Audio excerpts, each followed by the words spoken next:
So hello everyone. तो हमारी class number 2 है जनरल साइंस की, जो कि आपकी आने वाली आर्मी एग्जाम के लिए इम्पोर्टेंट है। ठीक है, तो हमने पहली क्लास में पढ़ा था कि मात्रकों के बारे में और दूरियों के बारे में। ठीक है, तो इस क्लास में हम ऊर्जा के बारे में और बहुत सारे टॉपिकों को कवर करेंगे। तो ये वीडियो आप लास्ट तक देखना ताकि आपको सारी चीज़ें समझ में आ जाए। तो सबसे पहले पढ़ते हैं कि ऊर्जा का रूपांतरण। ठीक है, मतलब कौन सा उपकरण ऊर्जा के कौन से रूप को मतलब रूपांतरण करता है। तो पहला है डायनेमो, जो आपके लिए इम्पोर्टेंट है। डायनेमो क्या करता है कि जो यांत्रिक ऊर्जा होती है ना, उसको विद्युत ऊर्जा में कन्वर्ट करता है।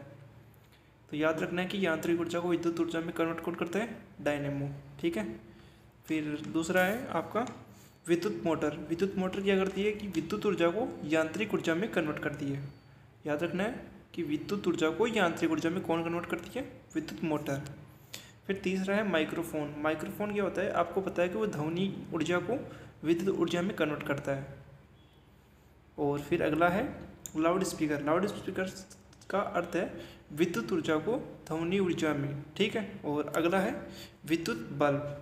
विद्युत बल्ब क्या करता है कि आपको पता है कि विद्युत बल्ब विद्युत ऊर्जा को प्रकाश ऊर्जा और ऊष्मा ऊर्जा में कन्वर्ट करता है। ठीक है, फिर है सोलर सेल।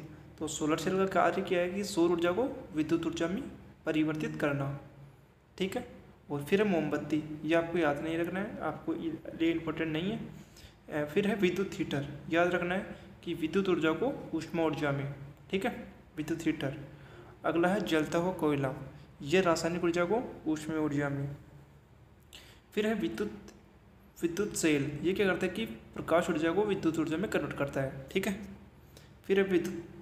फिर है सितार। अंतिम है, ये आपके लिए इम्पोर्टेंट नहीं है। ठीक है, इसको छोड़ सकते हो। अब पढ़ते हैं सबसे पहले हम गति के बारे में। तो इस वीडियो में हम गति और कुछ इम्पोर्टेंट चीज़ों को कवर करेंगे, तो आप लास्ट तक देखना। ठीक है, तो अब है सरल रेखीय गति, सिंपल लीनियर मोशन। मतलब इसका सिंपल सा मतलब है कि एक ही रेखा में गति। ठीक है, ऐसे आप वो याद रख लेना है कि एक ही रेखा में गति को हम सिंपल गति कहते हैं। जैसे कोई क्या होता है कि उदाहरण के लिए कि सड़क पर कोई गाड़ी चल रही है, वो सरल रेखीय गति का उदाहरण है। ठीक है, फिर है वर्तीय गति। वर्तीय गति का अर्थ है मतलब आपको सर्कुलर मोशन में, मतलब वर्ताकार में, इस फॉर्मेट में। ठीक है, एग्जाम्पल के लिए सूर्य के चारों ओर पृथ्वी का वर्तीय गति। ठीक है, फिर है दोलनी गति। दोलनी गति का मतलब ऐसे होता है, आपको पता है। ठीक है, ये कोई झूला हो गया, ये पहले इधर गया फिर इधर गया, ये एक प्रकार की दोलनी गति है, ये आपको याद रखना है। ठीक है, अगला है घूर्णी गति। घूर्णी मतलब लट्टू का घूमना या साइकिल के पहिए का गति, ये इस प्रकार की। ठीक है, ये घूर्णी गति हो गई आपकी। अगला है आवर्त गति। आवर्त गति में पढ़ते हैं, इसमें है कि जब कोई वस्तु निश्चित समय अंतराल में अपनी गति को बार बार दोहराती है। बार बार दोहराने का मतलब है पहले गई फिर वापस, पहले गई फिर वापस, इस फॉर्मेट की। ठीक है, तो ये आवर्ती गति है। अब है दूरी और विस्थापन। ठीक है, दूरी और विस्थापन में अंतर जानेंगे और इसके मात्रा के बारे में जानेंगे। तो आपको पता है कि मान लो कोई ये पॉइंट है। ठीक है, ये ए पॉइंट है और ये बी पॉइंट है। ठीक है, तो इन दोनों पॉइंटों को मिलाने पर एक रेखा मिलती है। तो इस रेखा की जो लंबाई होगी ना, वो आपकी दूरी होगी। ठीक है, ये आपकी दूरी होती है। इसमें आप पढ़ सकते हो कि किसी निश्चित समय अंतराल में वस्तु द्वारा तय किए गए पथ की कुल लंबाई, ठीक है, दूरी कहलाती है। और आपको याद रखना कि दूरी कभी भी नेगेटिव नहीं होती है। मतलब आपको याद रखना कि नेगेटिव नहीं होती है दूरी, आपको हमेशा ये हमेशा पॉजिटिव होती है डिस्टेंस। ठीक है, ऑलवेज। फिर है विस्थापन। विस्थापन के बारे में जानते हैं। ठीक है, मान लो कोई व्यक्ति है, यहाँ से स्टार्ट किया। ठीक है, वो यहाँ गया फिर वापस यहाँ आया, तो आपको पूछ लेगा कि इसका विस्थापन इतना हुआ। तो याद रखना है कि इसमें अंतिम स्थिति माइनस मतलब प्रारंभिक स्थिति को घटाना है। मतलब ये वाली जो डिस्टेंस होगी ये इनका विस्थापन होगा। ठीक है, अब कुछ फैक्ट के बारे में कि याद रखना है कि विस्थापन किस राशि है? सदिश राशि है, आपको याद रखना है। और दूरी कैसी है? अदिश है, ये आपको याद रखना है, इंपॉर्टेंट है आपके लिए। और जो इसका मात्रक होता है वो सेम होता है, मीटर होता है। ठीक है, और फिर ये क्वेश्चन मैंने आपको बता दिया कि दूरी सदैव कैसी होती है? धनात्मक होती है। और आपको याद रखना कि जो विस्थापन होता है ना, वो नेगेटिव भी हो सकता है। विस्थापन आपका नेगेटिव भी हो सकता है, दूरी नेगेटिव नहीं हो सकती है। फिर है चाल। चाल का मतलब है कि किसी गतिमान वस्तु द्वारा एकांक समय में तय दूरी को हम कहते हैं चाल कहते हैं, ठीक है। चाल किसी राशि है, अदिश राशि है, ये आपको याद रखना है। चाल अदिश राशि है और चाल का मात्रा क्या है, मीटर पर सेकंड, ठीक है। और चाल की विमा ये आपको याद रखनी है, L/T-1। फिर है बल का आवेग, इम्पल्सन ऑफ द ए फोर्स, मतलब आपको डायरेक्ट ऐसा इसका फॉर्मूला याद रखना है, ठीक है। परिभाषा को आपको ज़्यादा पूछी नहीं जाती है, फॉर्मूला पर कोई भी न्यूमेरिकल भी बन सकता है आपका, ठीक है। याद रखना कि आवेग बराबर क्या होता है कि बल इंटू समय अंतराल, इन दोनों का जो मल्टीपल होता है ना वो आवेग होता है। मतलब जे बराबर क्या होता है कि आवेग को हम जे से प्रदर्शित करते हैं, ठीक है। और जे बराबर क्या होता है, बल इंटू समय का गुणनफल, ये आपका आवेग होगा। और इसका जो मात्रक होता है वो न्यूटन इंटू सेकंड होता है, ये आपको कन्फर्म याद रखना है। अब है कोणीय विस्थापन, एंगुलर डिस्प्लेसमेंट, मतलब यहाँ पर है कि जब कोई पिंड वर्ती गति करता है तो पिंड की त्रिज्या द्वारा एक निश्चित समय में केंद्र से बनाया गया कोण कोणीय विस्थापन कहलाता है। कि मान लो ये कोई वर्ती गति है, ठीक है, या कोई पिंड है, यहाँ से यहाँ तक इतने कोई मतलब गति वो की, ठीक है, मतलब दूरी तय की, तो यहाँ से जो एंगल बनेगा ना टीठा, वो इनका कोणीय विस्थापन कहलाता है, ठीक है। अब बढ़ते हैं चले आगे। और कोणीय विस्थापन का मात्रक आपको याद रखना है कि रेडियन होता है। और कोणीय विस्थापन आपकी कैसी राशि है, सदिश राशि है।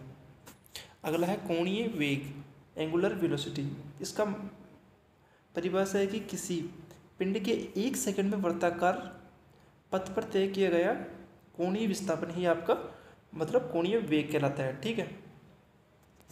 और कोणीय वेग को हम ओमेगा से डिनोट करते हैं, आपको याद रखना है कि इसको हम ओमेगा से प्रदर्शित करते हैं। और सदिश राशि है ये भी, और इसका जो मात्रक है वो है रेडियन प्रति सेकंड, उसका उल्टा, ठीक है। फिर है कोणीय त्वरण, एंगुलर एक्सेलरेशन, अगर इसका मतलब है कि कोणीय वेग में परिवर्तन की तरह, ठीक है। आपको इसे याद रखना है कि कोणीय वेग में अगर हम परिवर्तन करेंगे तो कोणीय त्वरण प्राप्त होगा, और इसको हम अल्फा से प्रदर्शित करते हैं। और ये भी सदिश राशि आपको याद रखना, तीनों सदिश राशि हुई। और इसका मात्रक क्या है, रेडियन पर सेकंड स्क्वायर। अगला है बल आघूर्ण, बल आघूर्ण को हम कैसे डिनोट करते हैं, याद रखना है टॉर्क से हम बल आघूर्ण को डिनोट करते हैं, ठीक है। इसका मतलब है कि जब किसी पिंड को कोई बाह्य बल लगाया जाए तो वह बल उस पिंड को किसी अक्ष के विपरीत घुमाने का प्रयास करता है। मतलब एक अक्ष के विपरीत घुमाने का मतलब जो वो करता है ना प्रयास, तो इसे हम कहते हैं बल आघूर्ण, टॉर्क, ठीक है। और टॉर्क का मतलब है बल इंटू अक्ष से बल की क्रिया की रेखा, ठीक है, रेखा। फिर है बल आघूर्ण से संबंधित कुछ बातें, ठीक है, कि आपको याद रखना है। और इसका इंपॉर्टेंट क्वेश्चन बन सकता है, इसका मात्रक न्यूटन इंटू मीटर, इसका मात्रक होता है बल आघूर्ण का, टॉर्क का, ठीक है। फिर है जड़त्व आघूर्ण, मोमेंटम ऑफ इनर्शिया, इसका आपको याद रखना है कि मास और त्रिज्या की स्क्वायर का गुणनफल, मतलब यह है कि पिंड के किसी कण के द्वारा दी गई घूर्णन अक्ष के विपरीत जड़त्व आघूर्ण उस कण के द्रव्यमान और घूर्णन अक्ष से कण की दूरी को वर्ग के गुणनफल के बराबर होता है। आपको सिंपली ये फॉर्मूला याद रखना है, ठीक है।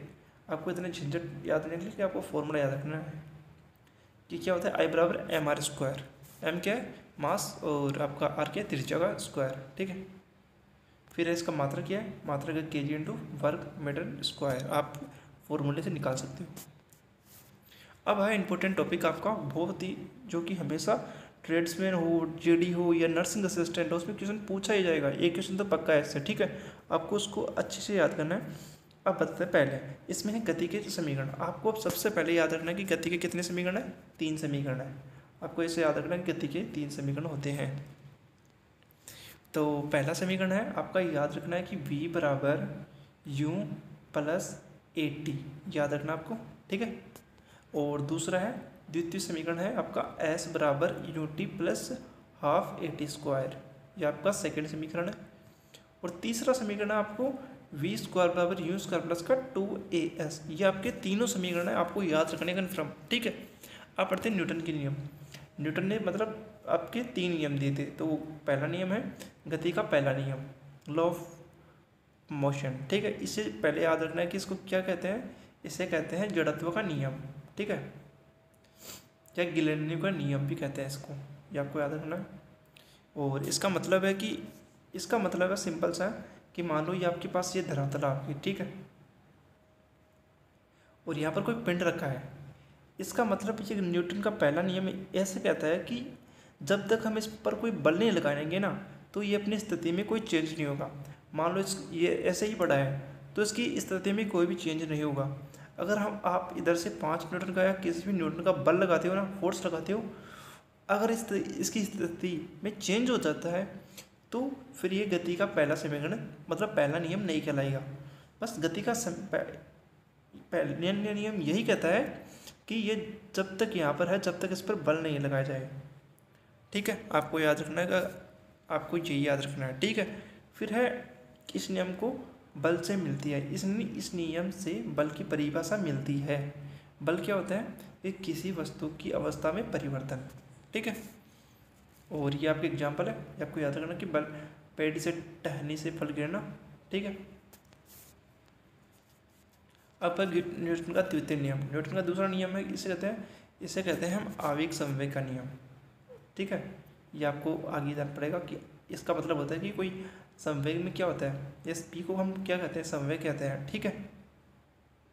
इसमें लिख रखा कि इस नियम के अनुसार किसी वस्तु के संवेग में परिवर्तन की दर उस पर लगाए गए बल के समानुपाती होती है। तो ये कहना क्या चाहता है कि ये बोलना चाहता है कि जो आपका संवेग होता है ना, वो क्या होता है? वो आपके संवेग में परिवर्तन की दर कहलाता है, ये आपका फोर्स कहलाता है। फोर्स आपके संवेग में परिवर्तन की दर होती है, ठीक है। अगला है, और इसी से हम क्या मिलते हैं? हमें F बराबर ma का फॉर्मूला मिलता है। यह आपका फॉर्मूला होता है F बराबर ma। और एग्जाम्पल है, ठीक है, आप देख सकते हो कि गाड़ी में स्प्रिंग लगना या लंबी छलांग लगाते समय रेत का बिछना। अब है न्यूटन का तीसरा नियम, ये आपको सिंपली याद रखना है कि कोई वस्तु है, इस पर इस फॉर्मेट में बल लग रहा है, कोई इस पर लग रहा है, ठीक है। मतलब क्रिया प्रतिक्रिया का नियम, मतलब जितना इस साइड से लग रहा है उतना ही उस साइड से लग रहा है, ये इसका क्रिया प्रतिक्रिया का नियम कहला सकता है। और ये एग्जाम्पल है गाड़ी में, ठीक है। ये न्यूटन का तीसरा नियम था, क्रिया प्रतिक्रिया का नियम। अब है कुछ इंपॉर्टेंट तथ्यों में आता है, पहला है आपका है कि बल की परिभाषा न्यूटन के किस नियम से प्राप्त होती है। मैंने आपको बताया कि न्यूटन के पहले नियम से मिलती है, और इसे जड़त्व का नियम भी कहते हैं, ठीक है। फिर है रॉकेट प्रक्षेपण संवेग संरक्षण के किस सिद्धांत पर आधारित है? यह है सरल रेखीय संवेग संरक्षण पर, ठीक है। फिर है कि साइकिल को प्रथम बार आगे चलाते समय अधिक बल की आवश्यकता क्यों होती है? जड़त्व के कारण। जड़त्व कौन सा है? आपका न्यूटन का पहला नियम। फिर है बल का व्यंजक F बराबर ma होता है, और न्यूटन के किस नियम से प्राप्त होता है? सेकंड नियम से। न्यूटन का सेकंड नियम क्या होता है कि आपका जो फोर्स होता है ना, वो आपका संवेग में परिवर्तन की दर कहलाता है, ठीक है। फिर है आवेग क्या होता है? आवेग मतलब क्या होता है कि किसी वस्तु पर किसी क्षण किसी में लगाया गया बल, मतलब किसी सेकंड में लगाया गया बल। फिर है फुटबॉल पर किक मारना, आवेग का उदाहरण है। फिर बोला कि यदि एकांक चलना प्रारंभ करते तो अश्वारोही की गिरने की आकांक्षा का कारण क्या है? विश्राम जड़त्व, रुका हुआ जड़त्व है। ये एक इंपॉर्टेंट क्वेश्चन है कि रॉकेट का जो सिद्धांत है वो गति के न्यूटन के किस नियम पर आधारित है या कौन से नियम पर है, ठीक है। तो रॉकेट का आपका तीसरे नियम पर आधारित है, ये आपकी इंपॉर्टेंट है सभी के लिए, आपको कन्फर्म याद रखना है।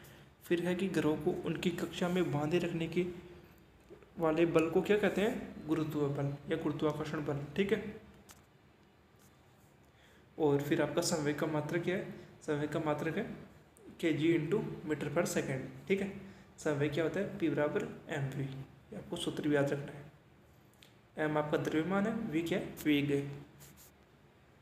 फिर है बल किस प्रकार की राशि है? बल आप बल को किस में लिखते हैं? f में, ठीक है। आपको बताया f में लिखते हैं, और हमेशा इसके ऊपर वेक्टर का चिन्ह लगाते हैं। वेक्टर मतलब सदिश। तो ये किस राशि हो गई? सदिश राशि हो गई आपकी। अगले कि जब हम पानी में खड़ी हुई नाव से कूदते हैं तो वह खिसकती है। मान लो कि इसमें लिख रखा है कि अगर आप किसी नाव में, मतलब आप नाव में हो और आप क्या करते हो, आप आगे की ओर खींचते हो, मतलब यहाँ से आप छलांग लगाते हो, ठीक है, आगे की ओर। तो ये जो नाव होती है वो पीछे खिसकती है, वो किस लिए, ठीक है, ये नियम के अनुसार होता है। अब है बल। बल क्या होता है कि वह बाह्य कारक, एक्सटर्नल फैक्टर, जो किसी वस्तु को मूल स्थिति या आकार एवं आकृति में परिवर्तन कर देता है या परिवर्तन करने का प्रयास करता है, वो आपका बल कहलाता है ना। और बल का मात्रक होता है न्यूटन, आपको ये कन्फर्म याद रखना है। और इसे हम एफ से डिनोट करते हैं, एफ से दर्शाते हैं। बल किस राशि है, सदिश राशि है, आपको कन्फर्म याद रखनी है। फिर है न्यूटन का गति का, ये कौन से, न्यूटन का द्वितीय नियम से परिभाषित होता है। एफ बराबर एम ए होता है, और आपका एफ बराबर एम ए, इसका मास इंटू त्वरण का गुणनफल होता है। और आपका जो बल का ऐसा मात्रक होता है न्यूटन होता है, और जिसमें डाइन होता है, मतलब आपको ये कन्फर्म याद रखना कि 1 न्यूटन में कितने डाइन होते हैं, 10 की पावर 5 डाइन होते हैं, ठीक है। फिर है बल के प्रकार। बलों के प्रकार में सबसे पहला था फ्रिक्शन फोर्स। फ्रिक्शन फोर्स क्या होता है कि मतलब जब कोई एक वस्तु दूसरी वस्तु पर सरकती है, लुढ़कती है, तो उन संपर्क सतहों के मध्य लगने वाला बल को घर्षण बल कहते हैं, ठीक है। ये आपको याद रखना है कि घर्षण बल दो वस्तुओं के मध्य होता है। और एग्जाम्पल के लिए जब हम चलते हैं तो ये हमारे चप्पल या जूते और धरती के बीच कार्य करता है। ऐसे पूछता है कि चप्पल और जूते के बीच में कौन सा बल कार्य करता है, तो घर्षण बल आपको याद रखना है। और घर्षण बल को कम करने के लिए हमको क्या करना चाहिए, ऑयल का यूज़ करना चाहिए अदरवाइज, और ग्रीस का यूज़ कर सकते हो, ठीक है, जिन्हें हम स्नेक के नाम से जानते हैं। फिर है अभिकेंद्रीय बल। अभिकेंद्रीय बल क्या होता है, मैंने बताया कि जब कोई वस्तु वर्तीय गति करती है तो केंद्र की ओर लगने वाला बल, जैसे मान लो कि ये वस्तु कोई केंद्र की मतलब वर्तीय गति कर रही है, तो इस अंदर की ओर लगने वाला बल क्या कहलाता है, वो आपका अभिकेंद्रीय बल कहलाता है, ठीक है। और एग्जाम्पल के लिए आपने देखा होगा कि मौत के कुएं में गाड़ी चलाना, यानी मोड़ पर सड़क के किनारे ऊपर उठना, नाभि के चारों इलेक्ट्रॉन की गति, ये आपकी होती है। फिर होता है अपकेंद्रीय बल। मैंने बताया कि अभी पहले बताया कि मैंने ये ऐसा बल होता है ना, ये भी केंद्रीय बल।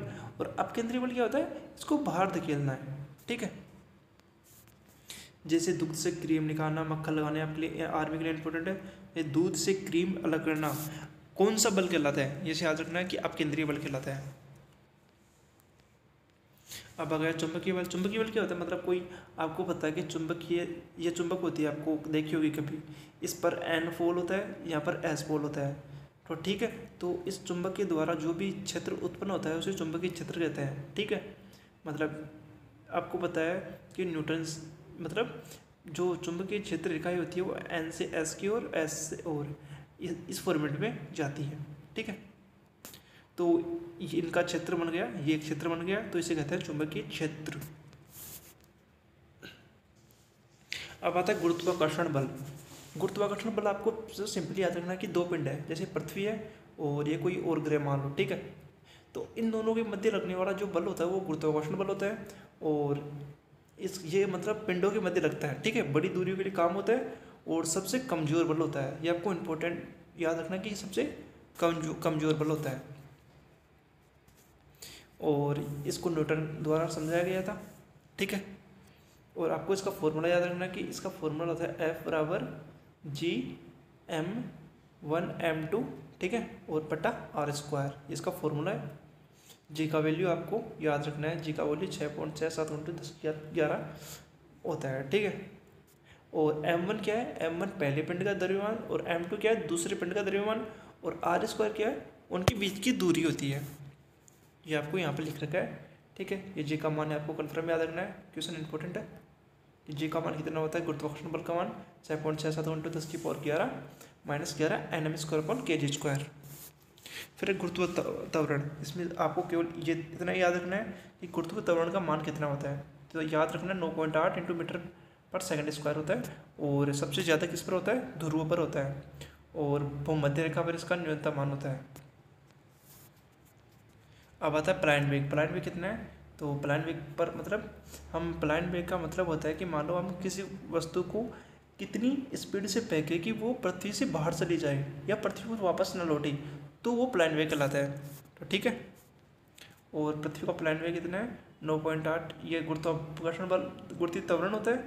पृथ्वी का जो आपका प्लान वेग होता है वो 11.2, याद रखना है 11.2 किलोमीटर पर सेकंड है। ठीक है, मतलब 1 सेकंड में 11.2 किलोमीटर की स्पीड होनी चाहिए। फिर है लिफ्ट का में भार। लिफ्ट में भार में क्या है कि लिफ्ट ऊपर जाने से पिंड का भार बढ़ा हुआ महसूस